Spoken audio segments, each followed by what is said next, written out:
السلام عليكم ورحمة الله وبركاته. تالتة اعدادي، عاملين يا رب تكونوا بخير. انا معاك مستر احمد عبد الفتاح، والنهاردة ان شاء الله هنحل مع بعض المحافظة رقم 10 2024. تمام. هندسة تالتة اعدادي ترم اول من كراسة المعاصر. هتلاقي موجودة على القناة هنا كل محافظات تالتة اعدادي 2024 في قائمة التشغيل. حل محافظات تالتة اعدادي جبر وهندسة 2024 من كراسة المعاصر. فلو انت اول مرة تسمعني ما تنساش تعمل اشتراك في القناة ولايك لكل فيديو تسمعه علشان تشجعنا نوصل المحتوى بتاعنا بجودة عالية وباسلوب سهل وبسيط. تعال نبدأ كده عشان نشوف ايه الاسئلة الموجودة في المحافظة دي. اول سؤال معانا بيقول اختر الاجابة الصحيحة بين الاجابات المعطاة. سؤال تراكمي يعني من السنوات السابقة. بيقول الاطوال التي تصلح ان تكون اضلاع مثلث قائم الزاوية ايه هي؟ فانا هختار رقم ب. طب يا مستر ليه اخترت رقم ب؟ هقولك انا. بناخد اكبر ضلع بنعرف ازاي هو قائم ونربعه، يعني 10 تربيع ويساوي 10 في 10 ب100. وناخد الضلعين الصغيرين تربيع، 8 تربيع زائد 6 تربيع، لو حسبتهم هيطلعوا 100. طالما اكبر ضلع تربيع بيساوي الضلعين التانيين يبقى اذا المثلث قائم، ولو اكبر منهم منفرج، ولو اقل منهم حاد. يبقى كل الحكاية اللي بدأنا بالضلع الكبير وبعدين الضلعين الاخرين. ده بالنسبة للسؤال الأول اللي بنختار رقم ب. السؤال التاني معانا بيقول لي بعد النقطة 3 و4 ومحور الصادات هو كام وحدة؟ أنا لو عندي الشبكة البيانية بالشكل ده كده مرسومة هنا كده الشبكة البيانية، ده محور ايه وده محور ايه؟ ده محور السينات وده محور الصادات. تمام. النقطة دي فين بقى؟ النقطة دي 3 على السين و4 على الصاد. هنا 3 عند السين و4 عند الصاد. يعني النقطة ديت لو جيت ترسمها هتلاقي النقطة دي هنا. طيب النقطة دي تبعد على البعد بينها بين النقطة دي ومحور الصادات قد ايه؟ يعني شوية دول كده، يعني هما الشوية دول كده. فهتقول له هنا تبعد عن محور الصاد 3 وحدات. وممكن من غير الرسمة خالص، لو قال لي تبعد عن محور الصادات بناخد السين، وقال لي تبعد عن محور السينات ناخد الايه؟ ناخد الصاد. وضحت لك على الرسمة النقطة اهي تبعد عن محور الصادات فين؟ الشوية دول كده، ودولت البعد عن محور السينات. بعد كده السؤال التالت إذا كان ميل الخط مستقيم هو 2/3. 2/3 فإن ميل المستقيم الموازي له يساوي، أقول له 2/3. لأن لو عندنا مستقيم لام واحد بيوازي المستقيم لام اتنين يبقى إذا ميم واحد بيساوي ميم اتنين، لأن المستقيمان المتوازيان ميلهم متساوي. طيب يبقى احنا هنختار 2/3، الإجابة رقم ج. سؤال رقم 4 بيقول لي ألف باء ج مثلث فيه جاء ألف بيساوي جتا باء. القاعدة دي معناها إن زاوية ألف وزاوية باء زاويتان متتمتان. طالما الجا بتساوي جتا يبقى الزاويتين دول مجموعهم هما الاتنين كام؟ 90. يبقى ألف زائد باء بيساوي 90. فاضل ايه في المثلث؟ فاضل زاوية ج. أكيد زاوية ج لوحدها ب90. أنا لما يكون عندي مثلث زي ده كده بقولك هنا ألف وباء هما الاتنين مع بعض كده مجموعهم 90. يبقى انت عاوز تعرفني ان زاوية ج ده اللي فاضلة ديت لوحدها ب90، فهنختار 90 درجة اللي هي الإجابة رقم د. السؤال اللي بعده بيقول لي إذا كان ألف باء ج د مربع. ألف باء ج د مربع أهو هنرسم مربع. طبعا احنا عارفين كلنا ان المربع كل زواياه قائمة زي المستطيل، بس المربع بيكون أضلاعه متساوية. تمام. هنقول هنا ألف باء جيم د. حلو خالص. بقول لك فإن قياس زاوية ج ألف باء ج ألف باء الزاوية دي كده ديت الزاوية ده اهي بتساوي كام؟ دي كلها 90.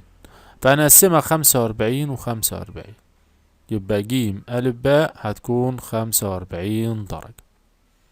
طيب السؤال اللي بعده متوازي أضلاع الذي قطراه متساويان وغير متعامدان. الشكل بقى القطران فيه متساويان بس مش متعامدان. الشكل اللي رسمته لك ده شكل المستطيل ده، وده متساويان بس مش متعامدان، يبقى نقول له هيبقى ايه؟ مستطيلا. الإجابة رقم ج. بكده يا جماعة يبقى خلصنا السؤال الأولاني اللي هو السؤال الاختياري. بيجي لك فيه كام سؤال تراكمي، زي مثلا السؤال ده تراكمي، ممكن برضو يكون ده تراكمي، ده منهج، ده منهج، فهم الستة بيجي لك 3 تراكمي و3 منهج. وصلنا يا جماعة للسؤال التاني رقم 2، أو السؤال التاني رقم ألف فيه، بيقول بين نوع المثلث الذي رؤوسه ألف 5 وسالب 5 وباء سالب 7 و7 وجيم 15 و15 بالنسبة لزاوية. أي نوع مثلث يا جماعة؟ عشان تعرف نوعه ايه هتحسب ال3 أضلاع بتوعه، اللي هو ألف باء، وبعد كده باء جيم، وبعد كده ألف جيم. تمام. بالنسبة للزاوية ديت يعني قائم ولا حاد ولا منفرد، وبعد كده بتعمل ادي جذور كده لكل ضلع عشان تحسبه وتشوفه بكام. ادي جذور كده اهوت، ويلا نحسب. هتحسب تحط هنا اقواس تربيع اهي، اقواس تربيع وسالب وسالب، وبرضو اقواس تربيع وسالب وسالب اهو، وتبدأ تطلع لنا ال3 اضلاع دول كده. طيب تعال نشتغل. اول حاجة هنقول ايه بقى هنا؟ ألف باء هيبقى 5 ناقص ناقص 1، يبقى 5 ناقص ناقص يبقى زائد 1، وسالب 5 اهو، سالب 5 سالب 7، يبقى عندك سالب 7 ماشي مش مشكلة. هنحسب باقي جيم، سالب 1 سالب 15، سالب 1 سالب 15، وعندك 7 ناقص 15، احنا بنطرح اهو. وبعد كده ألف جيم 5 ناقص 15 وسالب 5 سالب 15. تمام. هنجيب الآلة الحاسبة بتاعتنا، نجيب الآلة الحاسبة وتعالى نشتغل بيها عشان نطلع الأضلاع دي. أول حاجة هنعمل جذر كده ونفتح قوس ونقول 5 زائد 1 نقفل قوس تربيع، زائد هنفتح قوس تاني سالب 5 سالب 7 نقفل قوس لكل تربيع، ويساوي هيطلع 6 جذر 5. هنا كده 6 جذر 5. تمام. يبقى نكتب هنا 6 جذر 5. تمام. ايه الوحدة اللي بكتبها؟ بكتب وحدة طول. طب تعال نشوف اللي بعده. هنعمل جذر ونفتح قوس ونقول سالب 1 سالب 15 نقفل القوس كل تربيع، زائد 7 ناقص 15 تقفل القوس كل تربيع، يساوي هيطلع 8 جذر 5. يبقى المفروض هنا 8 جذر 5 اهو، برضو وحدة طول. جميل. بعد كده تعال نشطب دي ونعمل جذر تاني، نفتح قوس 5 ناقص 15 اقفل قوس تربيع، زائد سالب 5 سالب 15 اقفل قوس كل تربيع، يساوي 10 جذر 5. يبقى انت هتكتب هنا 10 جذر 5. تمام. وحدة برضو وحدة طول. جميل جدا. هنشوف بقى أكبر ضلع ايه هنا ونربعه. لو طلع زي الضلعين التانيين بيساوي الضلعين التانيين يبقى كده المثلث. هنشوف بقى نوعه، فنختار هنا أكبر ضلع 10 جذر 5 اللي هو ألف جيم. هنقول ألف جيم تربيع، يعني 10 جذر 5 تربيع. 10 في 10 ب100، 100 في 5 ب500. طيب ناخد الضلعين الصغيرين، ألف باء تربيع زائد باء جيم تربيع، يعني 6 جذر 5 تربيع و8 جذر 5 تربيع. هنا هيبقى 6 هنحسبها بالآلة كلها، ممكن نجيب الآلة ونحسبها كلها، ريح دماغنا. نفتح قوس ونقول 6 جذر 5 اقفل القوس تربيع. تمام كده، ونحط قوس ونحط تربيع، زائد نفتح قوس 8 جذر 5 نقفل القوس ونحط عليه تربيع ونعمل يساوي. هيطلعوا 500، هما الاتنين مع بعض 500.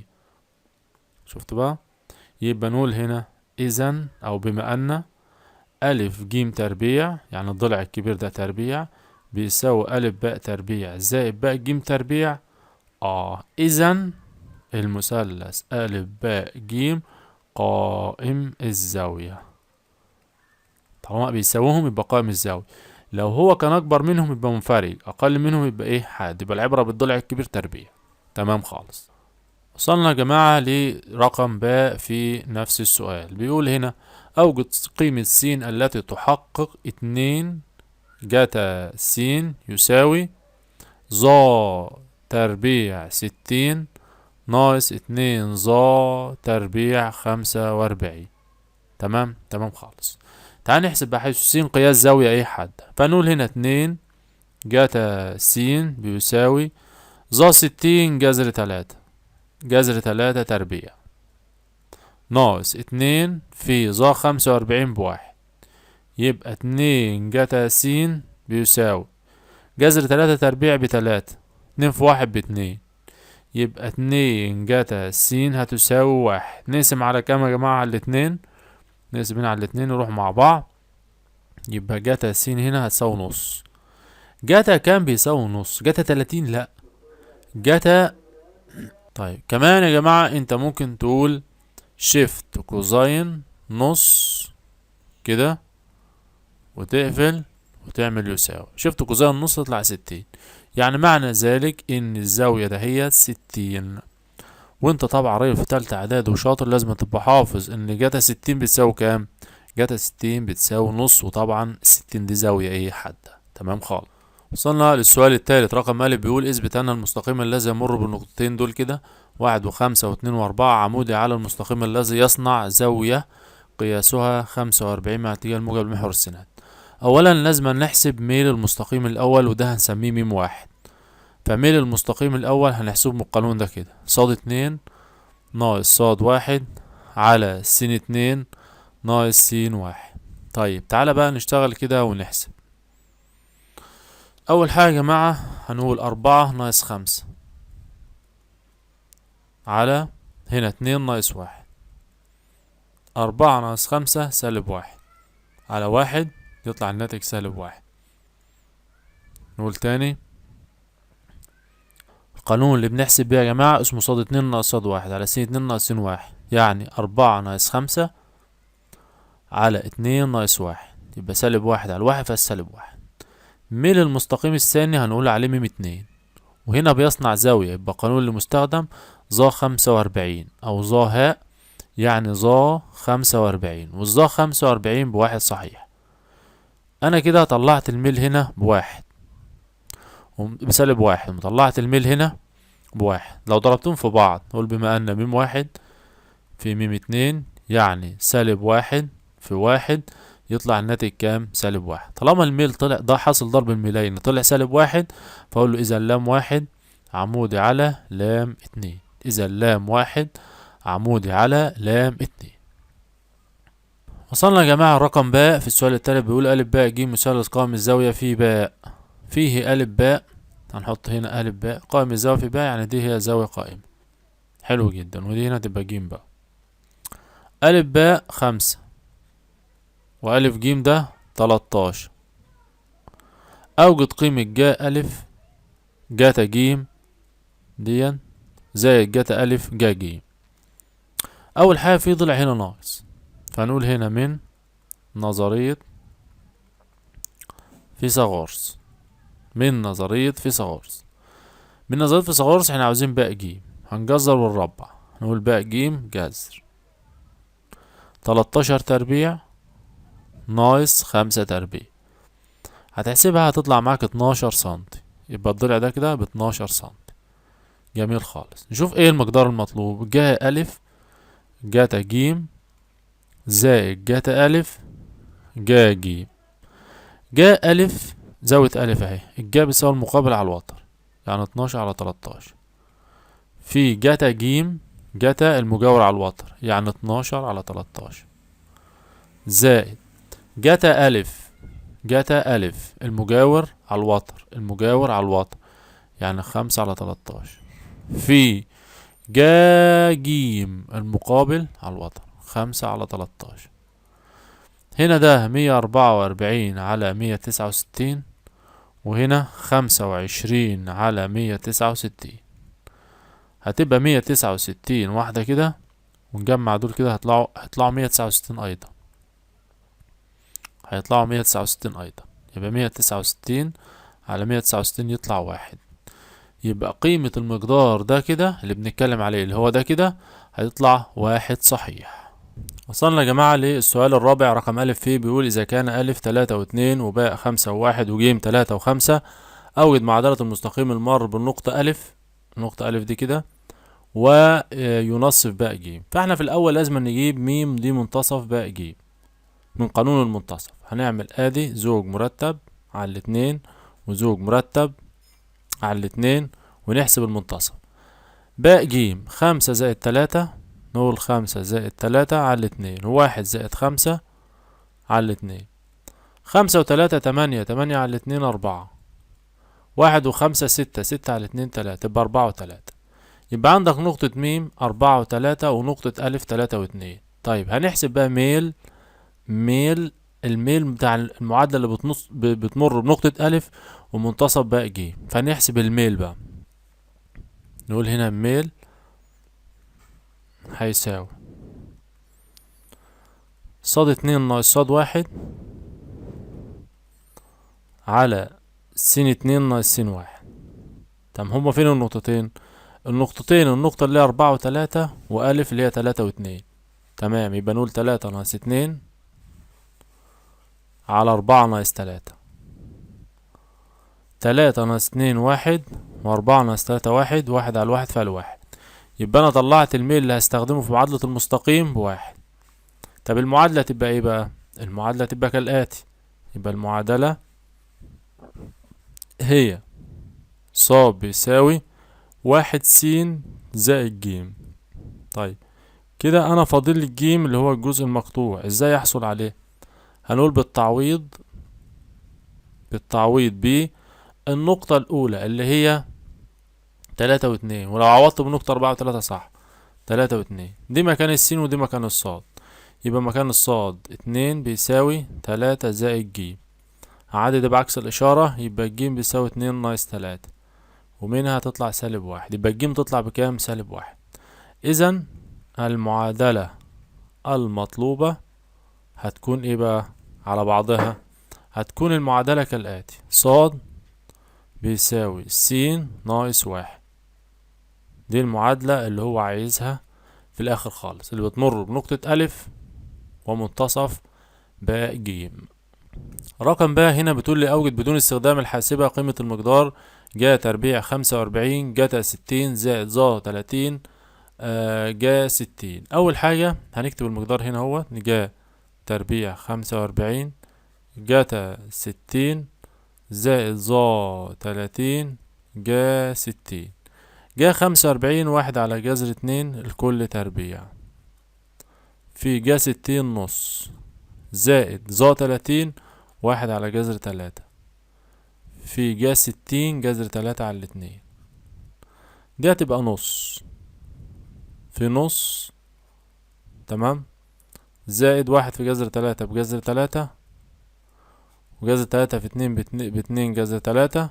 طيب هنبسطها بقى، تبقى دي ربع، زائد هنشيل دي مع دي يبقى فاضل نص. ربع ونص هتطلع في الآخر 3 على 4. يبقى الناتج الأخير يا جماعة أو القيمة الأخيرة 3 على 4. وصلنا يا جماعة للسؤال الخامس رقم ألف فيه: إذا كان بعد النقطة س و5 عن النقطة 6 و1 يساوي 2 جذر 5 وحدة طول، أوجد قيمة س. أول حاجة هنستخدم قانون البعد بين النقطتين، جذر كده، وفي الآخر هيساوي 2 جذر 5. طيب بنحسب البعد ازاي؟ قوسين تربيع اهوت، قوسين تربيع. وتعال نشتغل بقى. هنا هنقول س ناقص 6 كل تربيع، و5 ناقص 1 الكل تربيع. طيب تمام خالص. هنقول هنا نكمل بقى، ادي جذر اهو، س ناقص 6 كل تربيع، مش هقدر اعمل فيها اي حاسبة زي ما هي. 5 ناقص 1 4، 4 تربيع ب16 هيساوي 2 جذر 5. انا عاوز اشيل الجذر، هعمل بتربيع الطرفين، هكتب كده بتربيع الطرفين. تربيع الطرف ده هيشيل الجذر، هيفضل لي س ناقص 6 لكل أس 2 زائد 16 هيساوي 2 جذر 5 لكل تربيع كده. جذر 5 لكل تربيع يطلع كام؟ 2 في 2 ب4 على 4 ب5 ب20، يبقى 20. هودي بقى هنا ال16 بعكس الإشارة، هجيبها هنا كده بعكس الإشارة، يفضل لي هنا كام بقى؟ س ناقص 6 تربيع بيساوي 20 ناقص 16، يبقى س ناقص 6 لكل تربيع بيساوي 4. هنقول بأخذ الجذر التربيعي عشان اتخلص من التربيع للطرفين. لما اخد الجذر التربيعي للطرفين هيفضل س ناقص 6 بيساوي جذر الأربعة 2. هعدي دي بعكس الإشارة، يبقى السين هيساوي 2 زائد 6، ومنها السين هتساوي 8. يبقى قيمة السين يا جماعة هتساوي كام؟ قيمة السين هتساوي في الآخر 8. انت لو جيت حطيت التمانية هنا، 8 ناقص 2، 8 ناقص 6 2 تربيع ب4، وهنا دي 4 تربيع ب16 يبقى 20، وجذر ال20 2 جذر 5، يبقى انت كده مظبوط. يعني لو حطيت باختصار كده مكان السين 8 وحسبت الجذر هيطلع معاك هنا 2 جذر 5، يبقى انت كده خطواتك مظبوطة. وصلنا للسؤال الأخير هنا، بيقول أوجد مساحة المثلث بالوحدة المربعة المحددة بالمستقيمات الآتية. أول حاجة السين تساوي 0، فده المستقيم الأولاني، ده مستقيم س بيساوي 0، وصاد بيساوي 0، يعني من هنا برضه، يعني المثلث فيه أضلاع من هنا. فاضل المعادلة دي، هنقول هنا بوضع السين بتساوي 0. تمام. احنا في الأول ممكن نعمل تعديل بسيط. ايه هو التعديل البسيط بقى؟ هقول لك انا التعديل البسيط هيبقى كالآتي: 2 س ناقص 3 صاد بتساوي 6. هنقول بوضع السين بتساوي 0، حط السين ب0 كده. حطيت السين ب0، 2 في 0 ب0، هيفضل سالب 3 صاد بتساوي 6. هنقسم على السالب 3 ونقسم هنا على السالب 3، يروحوا مع بعض بسالب 3، يروحوا مع بعض، يبقى معنى ذلك ان الصاد بتساوي سالب 2. يبقى دي قيمة الايه الصاد. يبقى هتبقى النقطة كام وكام؟ 0 وسالب 2. 0 وسالب 2. فين النقطة 0 وسالب 2 ديت؟ 0 وسالب 2 يعني هنا كده عند السالب 2. تمام، ده أول نقطة. النقطة التانية هنقول هنا بوضع صاد بتساوي 0. حط مكان الصاد 0 كده. لو حطيت مكان الصاد هنا 0، ايه اللي هيحصل؟ هيفضلك 2 س بتساوي 6. نقسم على الاتنين يبقى السين بتساوي 3. يبقى انا طلعت السين بكام؟ ب3. يبقى النقطة تبقى كام وكام؟ تبقى 3 و0. فين بقى النقطة هنا؟ 3 و0 هنا كده، ما دي عند ال3. تمام. هوصل دول ببعض، توصل دي بده كده، يبقى عندك المثلث هيكون بالشكل ده كده. هنا المثلث الحتة دي كده. خلاص. طب المثلث ده مساحته بتساوي ايه؟ مساحة المثلث بتساوي نص القاعدة في الارتفاع. مساحة المثلث بتساوي نص القاعدة في الارتفاع. طب هي فين القاعدة في الارتفاع هنا؟ هنقول ادي نص في القاعدة اللي هي دي، اللي هي 3 وحدات، والارتفاع ده اهو اللي هو وحدتين، يبقى نص 3 في 2. هنحسبها نص ال6 3، او تشيل 2 دي مع 2 دي يفضل 3 وحدة مربعة. 3 وحدة مربعة. يبقى انا كده طلعت هنا مساحة المثلث هتساوي 3 وحدات مربعة، دي مساحة المثلث. نقول تاني الفكرة دي بسرعة سريعا. اول حاجة هنعدلنا المعدل، جبنا ال6 هنا بعكس الاشارة، بقت 2 س ناقص 3 ص بتساوي 6. هنقول بوضع السين ب0، لو حطينا السين ب0 هنعوض، يبقى سالب 3 ص بتساوي 6. هنقسم هنا على السالب 3 والسالب 3، يبقى الصاد تطلع بسالب 2، يبقى 0 وسالب 2. دي أول نقطة. النقطة التانية هنقول بوضع الصاد بيساوي 0، يبقى 2 س بيساوي 6 على 2 على 2، بس س ب3 يبقى 3 و0. طيب بعد كده هنقول مساحة المثلث نص القاعدة في الارتفاع. القاعدة قيمتها 3 وحدات والارتفاع قيمته وحدتين، يبقى نص 3 في 2 تطلع 3 وحدات. كده يا جماعة يبقى وصلنا لنهاية حل المحافظة بتاع النهاردة. ما تنسوناش بالدعم في الاشتراك في القناة ولايك للفيديو عشان يوصلك كل جديد معانا ان شاء الله الفترة اللي جاية. اشوفكم على خير فيديو جديد، مع الف سلامة.